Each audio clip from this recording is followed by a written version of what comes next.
this discussion. before I start Um, lecture, I need a question. yes, please go ahead. I'm Talk sorry. I'm sorry. louder, please. One by one. So Uh, please talk one by one. okay. Sorry for I'm sorry, Doctor, for that question, but more of a student to a question you asking for. You send any document about some a question and answer يعني about summary of objection because is lecture is more and because condition of Iraqis that not good and about Okay, everything I see. we I need yeah, anything about document I to ask a question if please. okay, no problem. I got. Yes, If you need these slides, I can share it with you. yes, But if you ask me, I gave you questions and answers. That's what I cannot do. Okay, I cannot give you example like questions, an answer. I can give you this slide. You can work on it, but I cannot give you any uh, example like a question.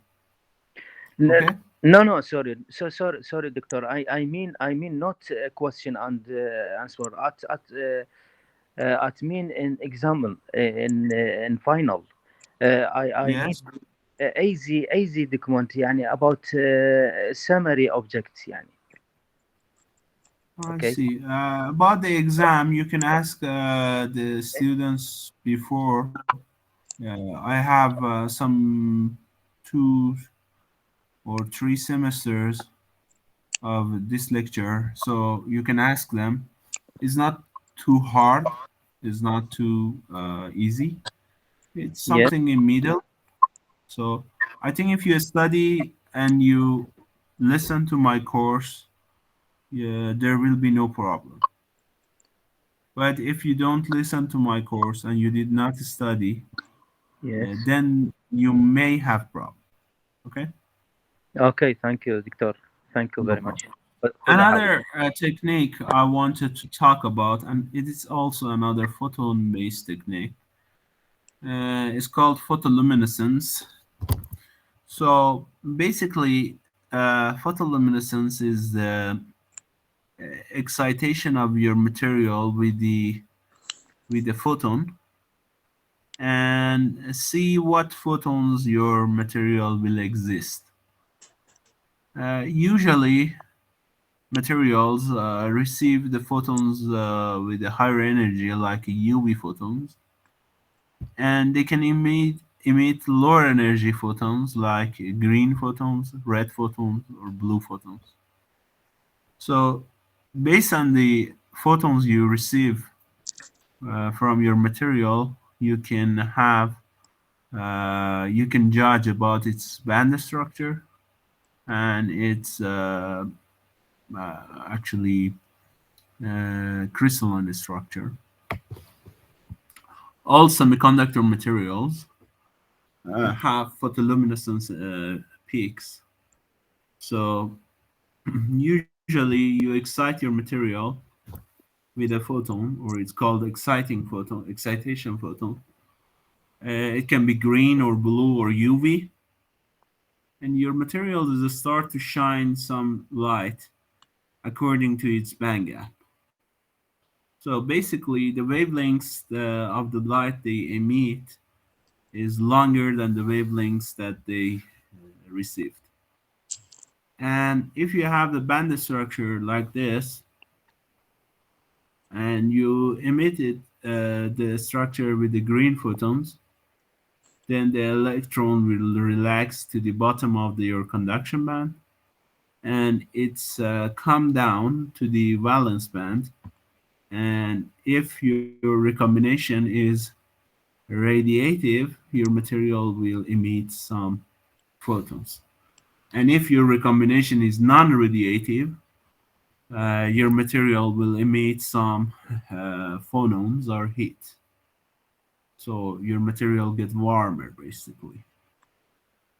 So the question maybe uh, come to your mind is that what is the effect of the nano size on the band structure of material? Do you have any idea about this question? What is the effect of uh, size of your nanomaterial on the band structure or band gap of your material? The answer is very interesting. It's very interesting. If you reduce down the size of your nanomaterial from below, usually below the 10 nanometers, its band gap start to reduce. So basically, you will have shorter wavelengths emission by the smaller nanomaterial.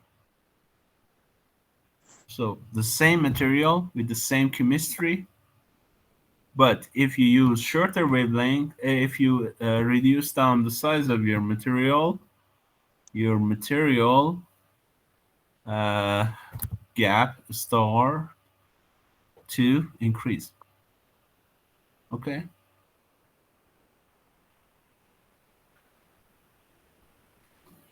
So imagine if your basic material size is large, so it's a bulk material, a bulk semiconductor, like cadmium telluride or cadmium sulfide.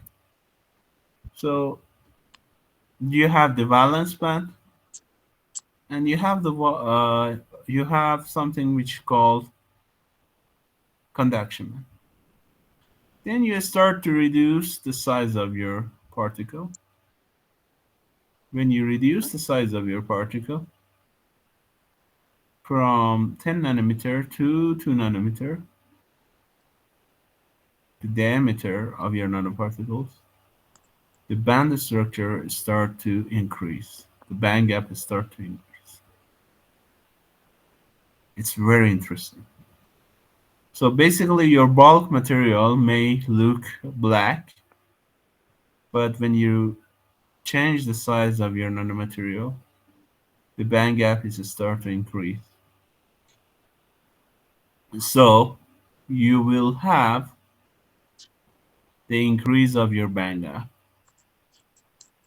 and increasing, and if you reduce it down to the atomic level, then you will have the atomic orbitals or molecular orbitals. So it's very interesting how it will look like. So all of you knows that the energy of photons from the blue or purple photon, yes, purple photons to red or dark red, dark blue to dark red. So it's start from 3 electron volts to 1.5 electron volts to the red. So the energy of photons is equal to 1240 over the wavelengths of your material. So the wavelengths of the photon. So if you excite some nanomaterial, the size ranging from 10 nanometer to 2 nanometer with the UV, you will have different photoluminescence. So they will reflect back different color. So the same material with the same chemistry, with the same elements, but because of the size of your nanoparticles, they emit red to blue. They can emit from red to blue. Okay.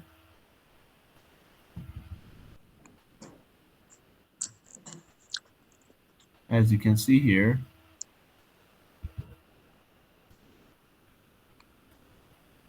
this is a picture of cadmium telluride particle sizing from 10 nanometer to 2 nanometer. Also, you can see the PL peak of the same nanomaterials. So when they get smaller, the size get smaller, their PL intensity or the intensity of the photons based on the wavelengths will uh, decrease. Interesting. So if I show you, if I show you this plot with this peaks, based on the place of your peaks, you can calculate the band gap of each of these nanoparticles. For example, this material have the wavelengths of 520, emit the light at 520. This material emit light 550. It's emit 5 at 600.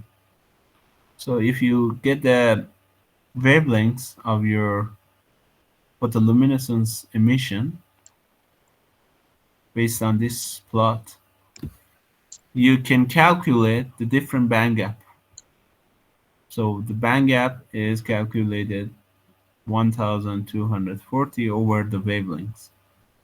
So the first material is the band gap of the blue material with the shorter wavelengths is 240 over 52 is equals to 2.4. So 2.4 is the gap of the blue material. Then 550 is the gap, is 2.2 is the gap of green material. And 600 is the gap of green yellow. And then to go to the dark purple, and then go to the 1.8 is the red material. So another, so in here, what we measure is the wavelengths of your emission and the intensity. We are going to discuss about another phenomena which is called time resolved photoluminescence. So the question is that when we shine a material or nanomaterial with exciting photons like UV photons or green photons, how long it will take for these photons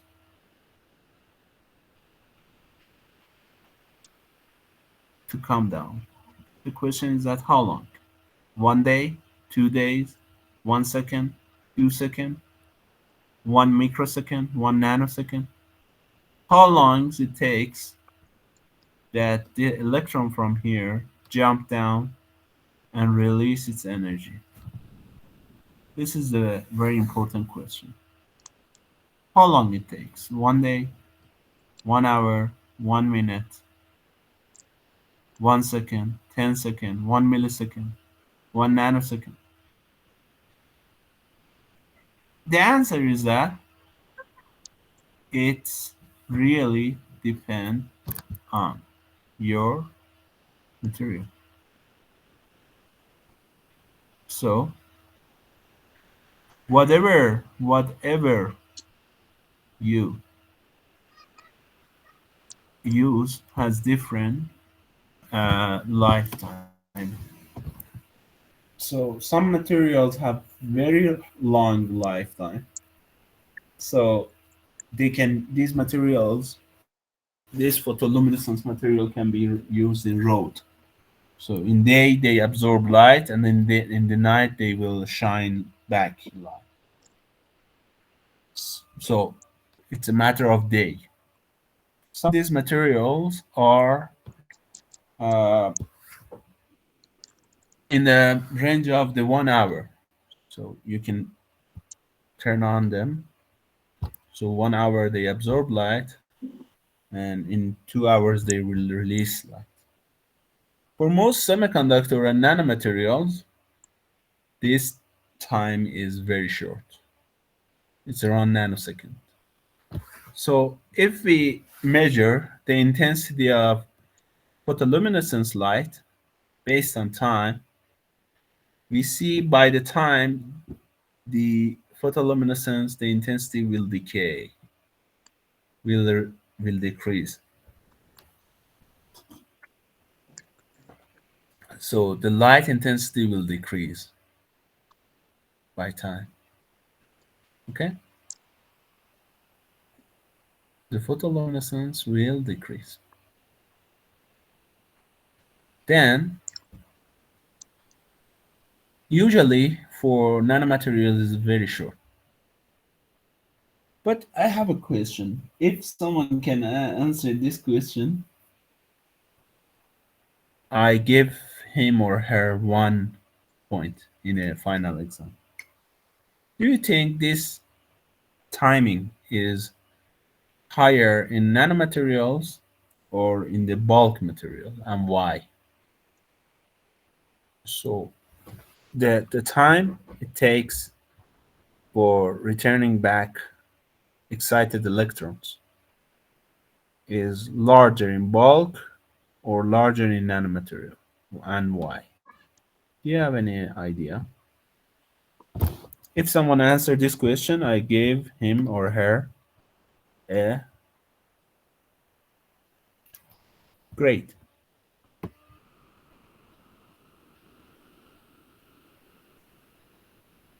Any idea?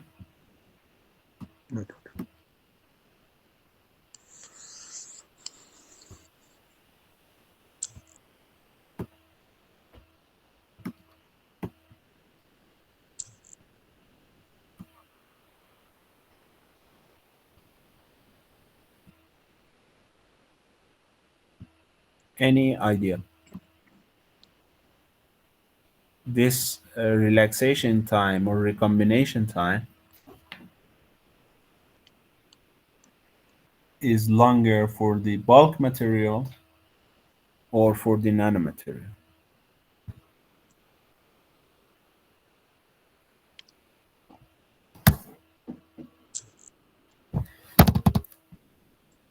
Doctor, Yes.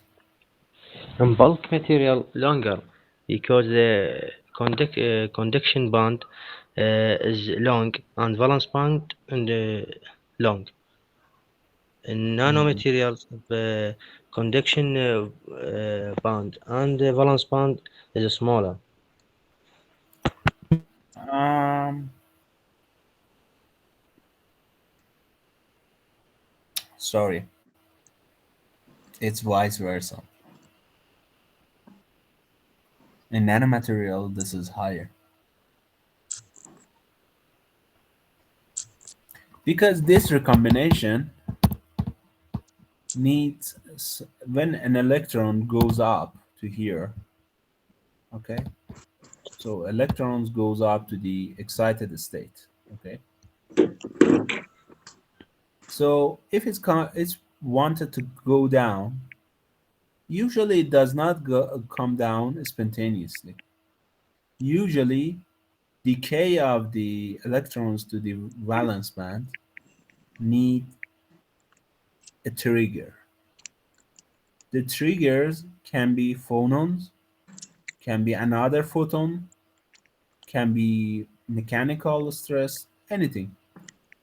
So the number of states in the both for phonons and for photons. In the nanomaterials, the number of states is much lower than the number of states in the bulk material. So for recombination here or here, you need a suitable trigger. You need a trigger for your electron to come down. If you don't have the trigger, the electron won't go down. Okay? So to trigger this recombination, you usually need a heat particle. What is the heat particle? What is the quantum of the heat? The quantum of the heat are phonon. You need a trigger. That trigger is much the possibility or the probability of the finding a suitable trigger is much higher in the bulk material than in the nanomaterial. In nanomaterial, the number of your states are much lower. So your material should weight more to get a suitable trigger. The electron should weight more here to get a suitable trigger, and when it's received the trigger, then it's start to decay. If your material, your electron does not receive any trigger, it will stay there forever, in theory. Okay? Of course, materials have the excited state, according to quantum electrodynamics, have natural decay, but you can change this decay by changing the size of your particles. So by changing the size of your particle, basically you can change the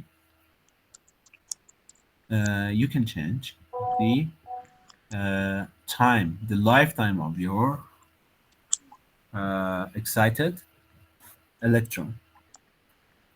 And if you plot this, the intensity of your PL photons or photoluminescence photons based on the time, it's followed the first degree decay. The first degree decay. Do you know the kinetics of this is the kinetical problem. So the tau here called the time constant of your decay, the same as the radiative material. So if you have some radiative material, they also decay based on first degree decays. Okay, so this is decay by tau, natural decay. So the tau is increased by this when you reduce the size of your nanomaterial. Very interesting. Very interesting. And that's why we can fabricate some solar cells with nanomaterials. Nanomaterial can absorb light and form excited electrons and hole and give us more time to separate them than the bulk material. Interesting. Do you like it? Yes, doctor. Yes, great. So the answer is that on nanomaterial, because the density of states, both for photons and phonons, are much lower in the nanomaterials. So the lifetime of the excited electrons is higher. But in the bulk, there are plenty of the states. So there are many phonons, there are many electrons. They can trigger the decay of your electron. So we have another experiment which called photospectroscopy. Photospectroscopy is very useful, very interesting experiment. We can run the photospectroscopy at many labs, also in university. Okay, so in photospectroscopy, you shine your material with photons, but not the photons with the all wavelengths. You shine your material with the photons with the single wavelengths or monochromatic photons. The question is that how we can have monochromatic photons, how we can have the single wavelength photon, single color, pure photons, how we can have that.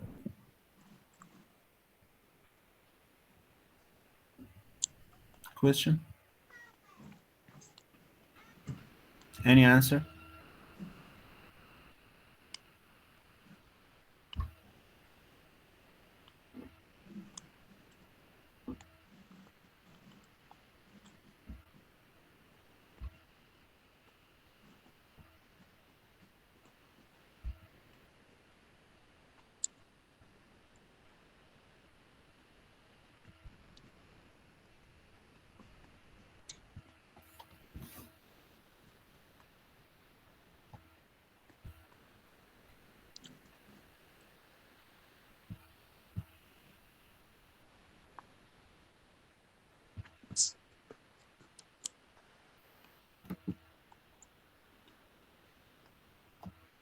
Question?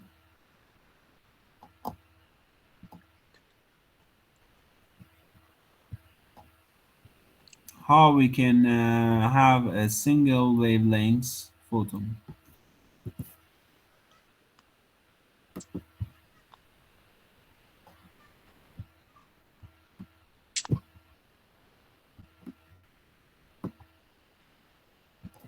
Any answer? You can disperse your light basically with the monochromator, with the prism, with the grid, or with whatever tool which if you have the white light is mixture of different wavelengths. Okay? The white light is mixture of different wavelengths.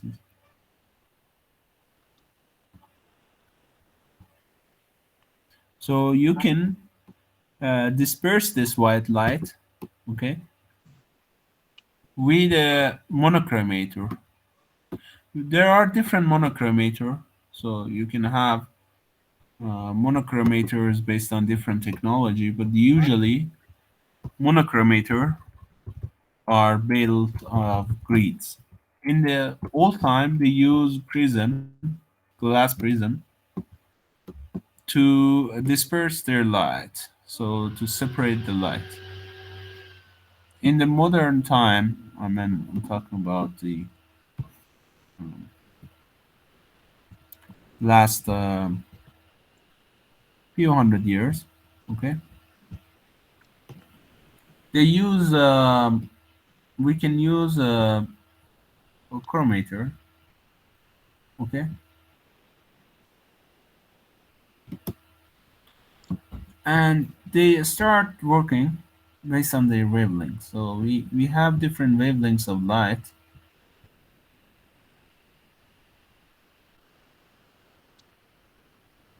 Why this is look like this? Sorry.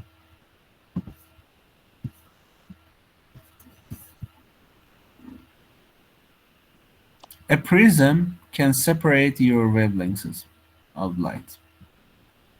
A simple glass prism. But in the modern time, we use grids. Grids, there are Bragg uh, reflectors built built for dispersing light, dispersing different wavelengths of light. If you have white light, you can disperse it with the prism. Then you can get a single photon color or single wavelength through your samples, and then you can measure the intensity. So In the following, we are going to see what will happen for the light. Imagine you shine your light with your sample with some light, with some photons. Some photons of light will reflect it back. Some photons of light will enter to your material. Some photons of your light will transmit from your material. Some photons of your light will absorb by your material, and some photons of your light will scatter by your material. So imagine the amount of the photons scattered is zero.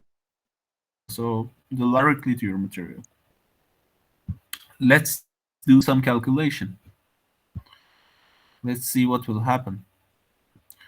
So when your light is the intensity of the light for a single with a single length is equal to the amount of the light is reflected back plus amount of the light is absorbed plus amount of the light which transmits. Okay, so and you have some of your light just enter into inside your material.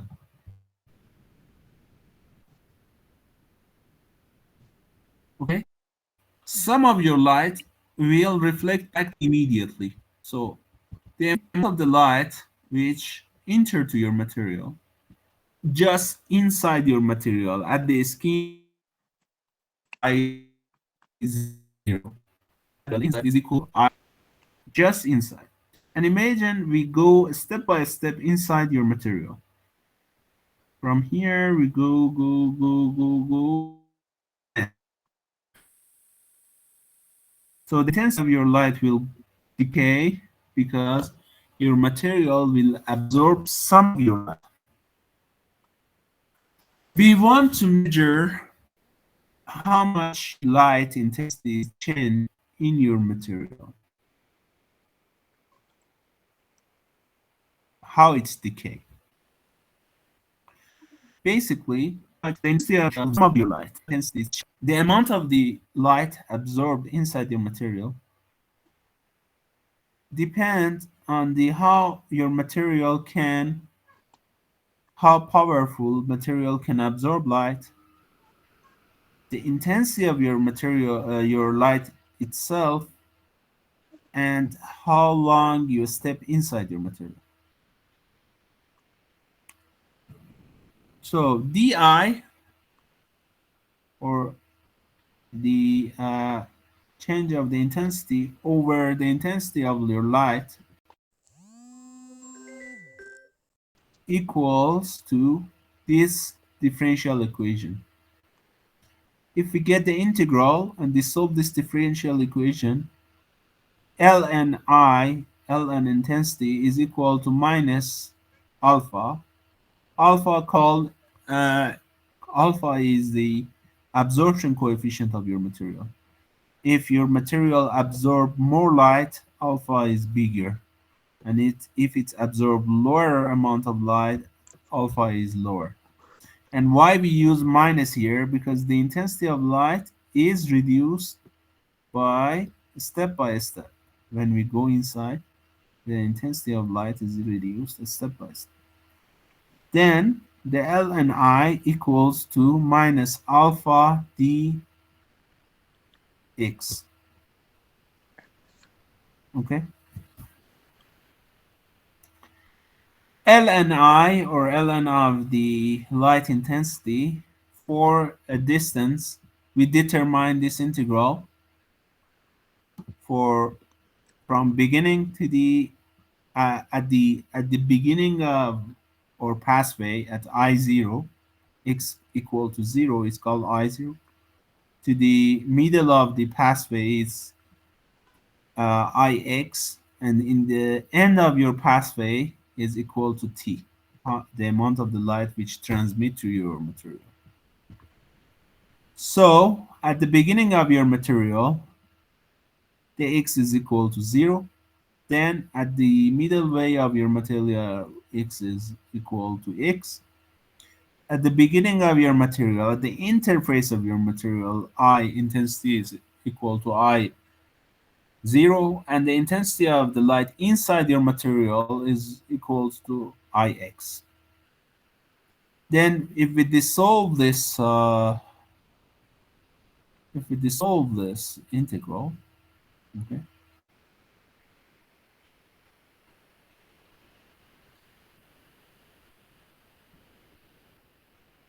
so we come to this conclusion that the ln of Ix minus I0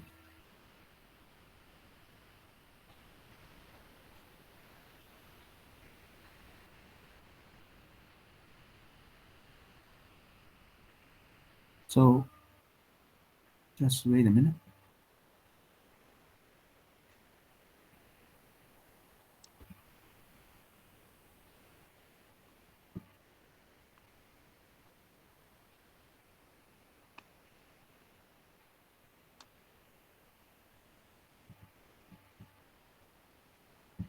So here we need to change something. It's Ix here. Sorry.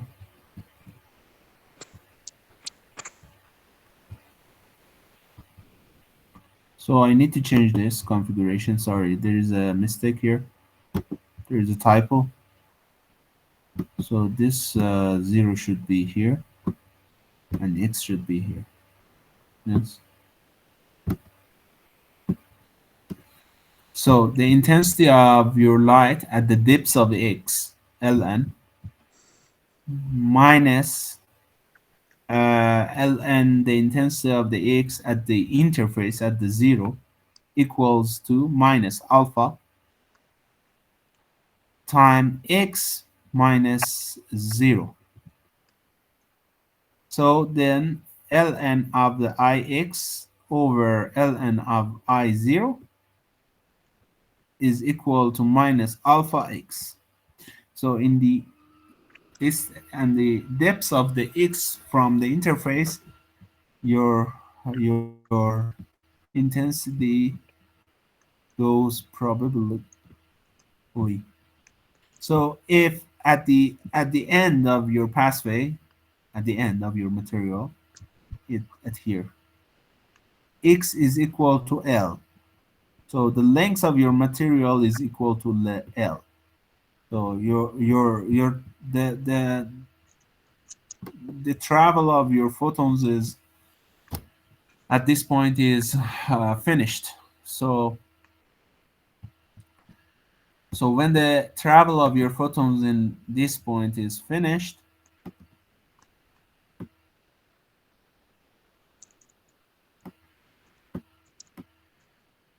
so in the end of your pathway, x is equal to L. So the amount of the light which reach to the end of your material is equal to T.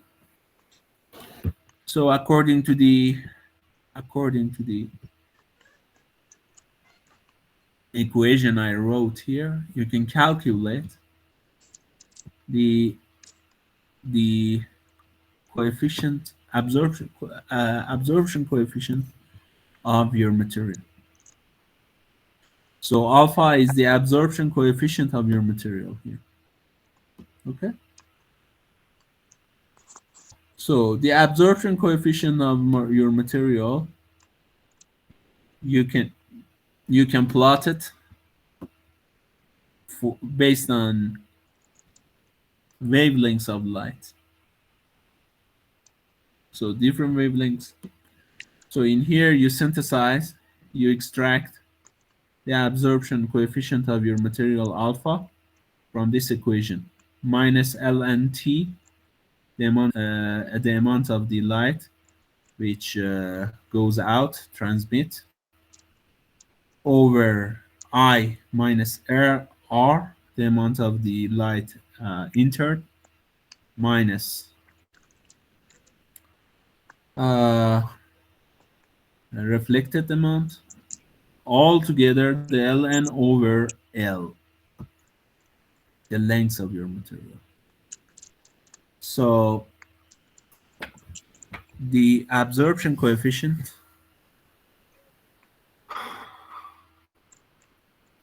can be plotted based on the different wavelengths.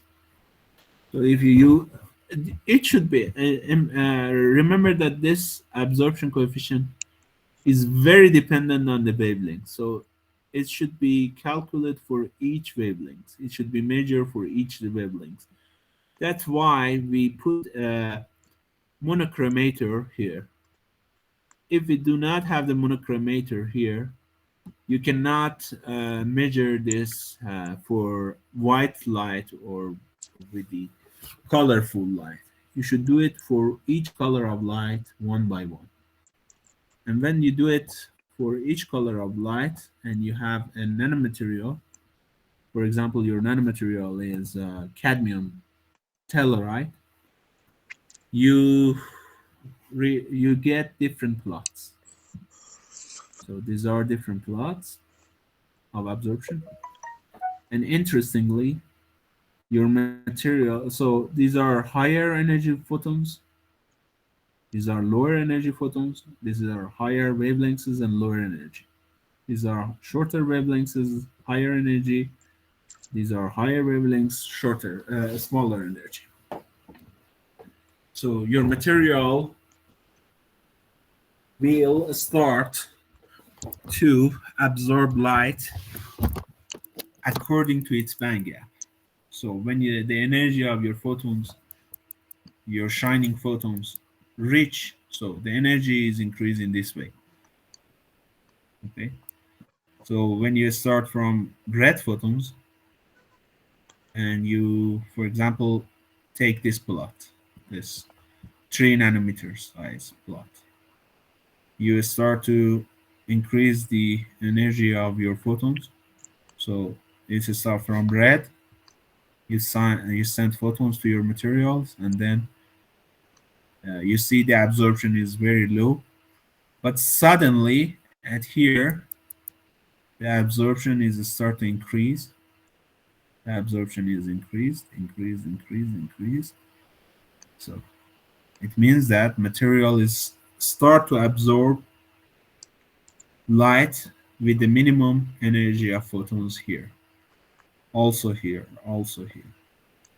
So you see that by increasing the wavelength, decreasing the wavelengths of your light particles, your light photons, your absorption coefficient increased. And this point, this part, this wavelength is called absorption edge. So absorption edge of your materials represent the band gap of your material. So if you measure the absorption edge of this material here, you can receive the band gap. If you have the absorption here, you can receive band gap. As we expect, by this is the size of different nanomaterial. By decreasing the size of your nanomaterial, your absorption edge will decrease. Will the absorption edge decrease? The wavelengths of the absorption wave will decrease. So the band gap, you can understand the band gap of your material increase. So that is quite corresponding to the previous results we received from PL. So when you have PL, when we had PL, by reducing the size of our nanomaterial, we have the larger band gap. Do you like it? So these are one of the very famous experiments we perform on the nanoparticle to see what is their band gap and how their band gap is look like. It's called it's this experiment called uh, this experiment called uh, photo spectroscopy. It is very useful, and we use it very often for determining the band gap of materials, and it's worked very well. I mean, we can really trust it. Also, we have this tool in our university. So, if you want to do your thesis and you want to study the optical characteristic of your nanomaterial, you can have this.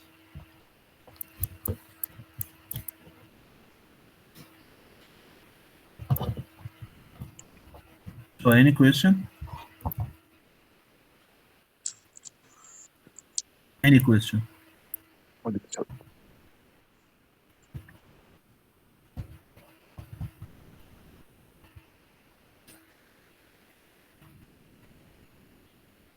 you have any question, students?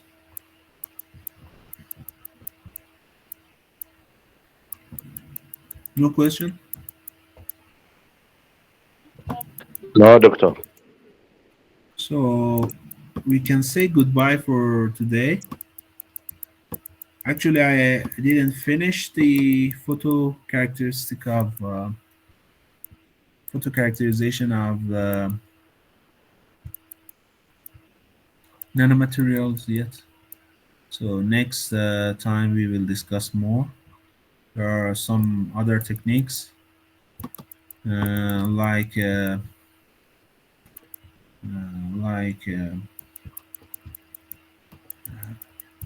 think XPS measurement. Yes, XPS that we can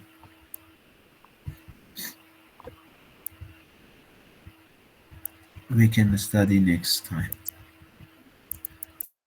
Any question? No question. So we can say goodbye for today. Goodbye, Goodbye. doctor. Thank you. Okay, doctor. Thank you.